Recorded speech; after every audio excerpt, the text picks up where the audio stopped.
more common music for a very long board of Fortune Street. And I'm just going back to what I usually have on my Mii when we doing tour mode for these next six, or next five.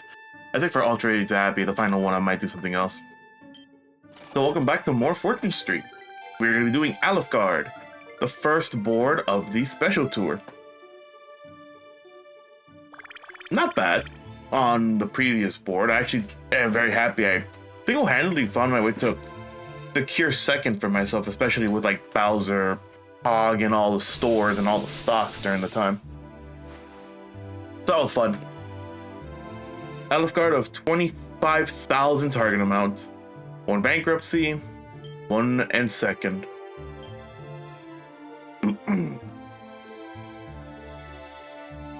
Alefgard is a pretty decently big board. So you're going to be seeing a lot of like empty spaces for shit. And each of the suits are very far. So you have to make an expedition to each of them. Just like any other one, there is a district in the middle.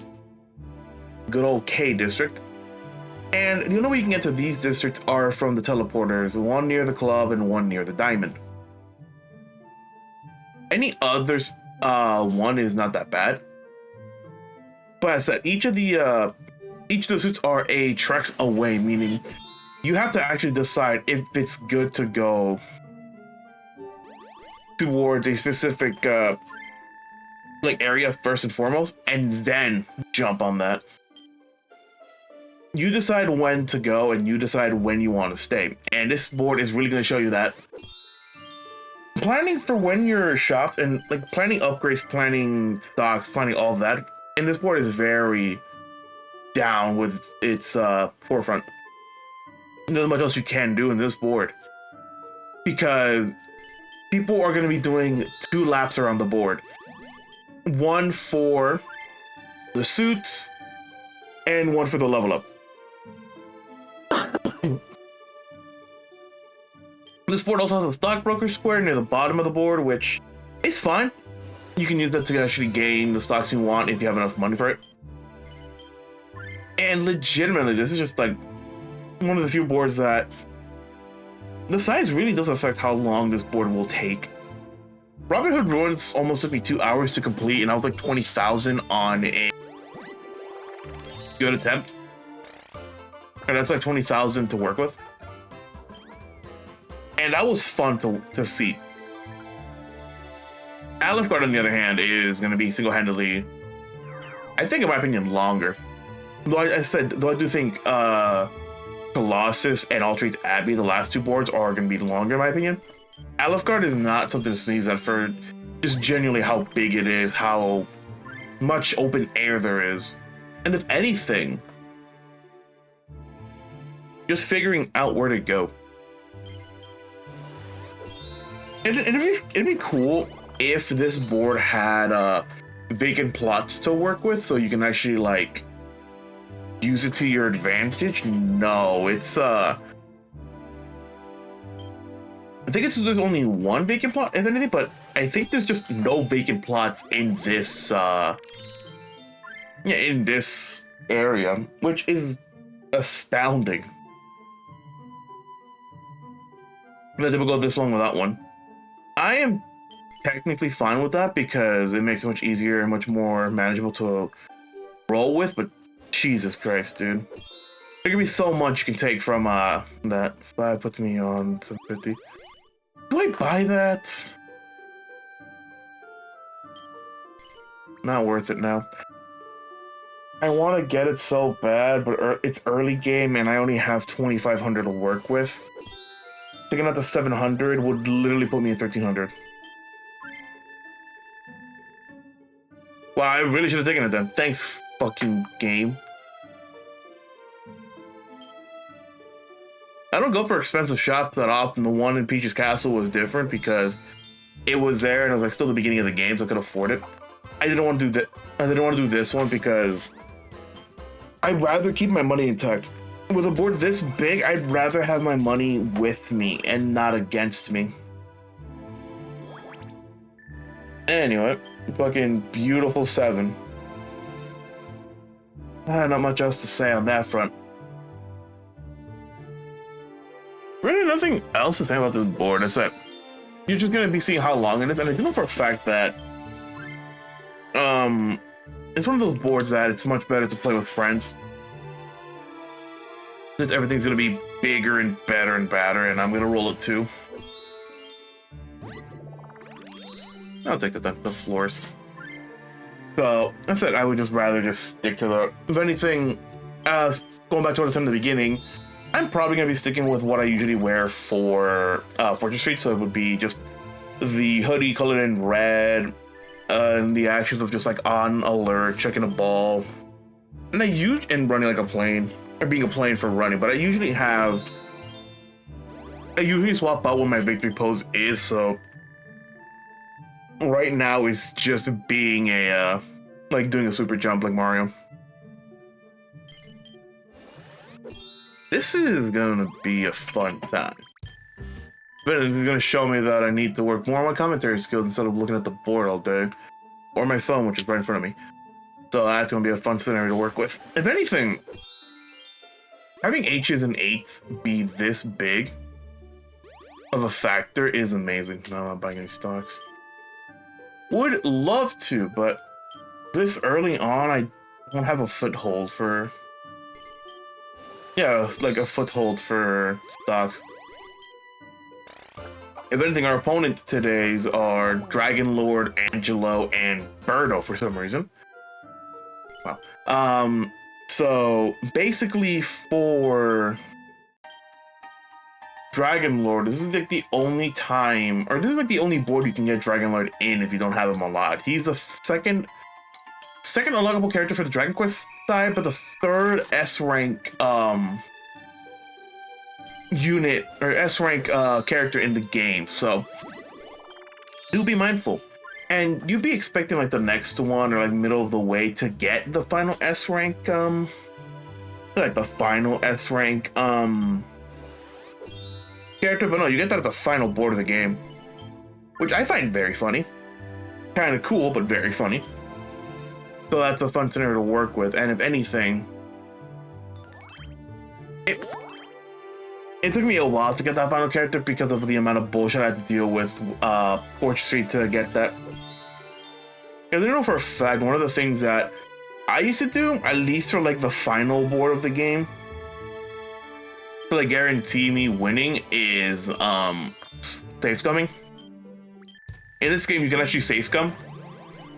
And it's kind of weird to how you do it. Safe scumming is just the art of putting, or like you're saving through a game and then reloading the saves until you get like a specific scenario you want. So in this game, it'd just be not rolling a fucking 1 away from the bank, or rolling enough for your fucking bullshit, stuff like that. I'm still pissed off with the game for those reasons. But yeah, that's what happened. So I had to save scum behind the bank, and I kept consistently getting the low rolls away from the bank. I think it was like only my 10th or 11th one that it finally gave me the high number I needed, because that board also has like the ability to get H's, and not 8s, but I know H's are doable. And the game could not give me a single H. But it kept giving Dragon Lord, who was right after me, the fucking victory, which was like, dude, what the fuck? Like, consistently giving me a low number, and then next turn gives my opponent, the fucking AI, the victor. I'm like, dude, get out of here. So I wasn't having that. So I just used safe scumming to my advantage. Do I recommend it? Hell no. But if you just want to guarantee first, and you don't care about the game anymore, I ain't gonna stop you. Damn.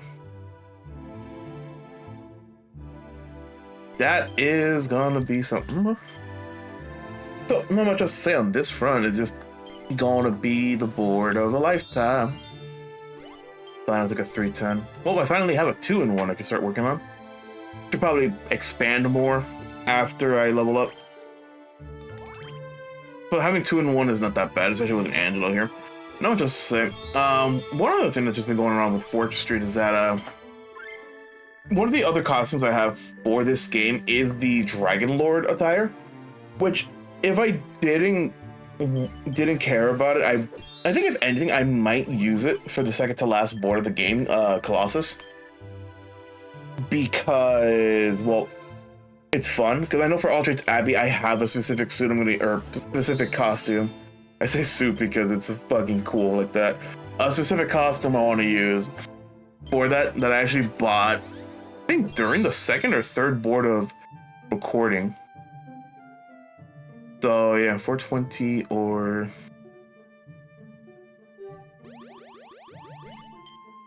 getting my foothold in more shops is better than nothing. This board, you cannot afford to have very little shops. With how big the board is and how spread out everything is, if you have a low amount of boards, you are not gonna have a good time. I would always honestly recommend, if you want to buy stocks in your district, you want to buy stuff because you know what you're gonna do, go ahead, I ain't gonna stop you. But I would always recommend just to get around the board once, just to get as much shops as you can.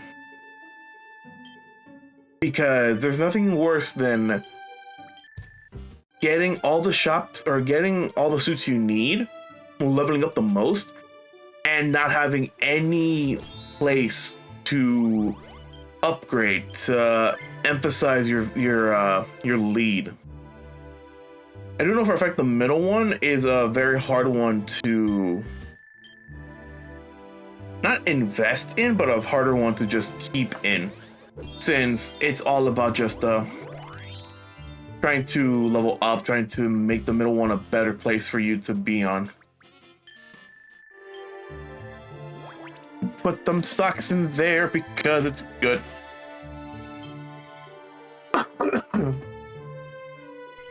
Man, I'm recording this on a Friday. I know yesterday I didn't want to record because I woke up half tired, and I'd rather not be half tired for a long ass recording session. Probably would have just woken up by the end of the recording session, but damn. It's not fun. It's not fun to be half asleep during Fortune Street. Because I also need to think during this game. But not much else to say, it's just that I just took a nap. Flat on my couch, and next thing I knew that my fucking fridge was unplugged. The fun stuff. But hey, nothing we can do. One other thing I'll say is that, at least about like recording for Fortune Street, is that I really do love just cutting these videos up into the, I would say bite size, like 15 minutes is bite size, but into bite size parts for you guys to enjoy. But most of the time, I really don't do that much editing for Fortune Street because it's just the board. I don't have to put any like infographics or like shit on the fucking screen. So like, yeah, I'm just gonna say sorry. So, yeah, there's like not much I have to put on screen unless I really have to. Because like you can see the board, you can see all the stuff, and I know for a fact when I did Starship Mario, I was explaining the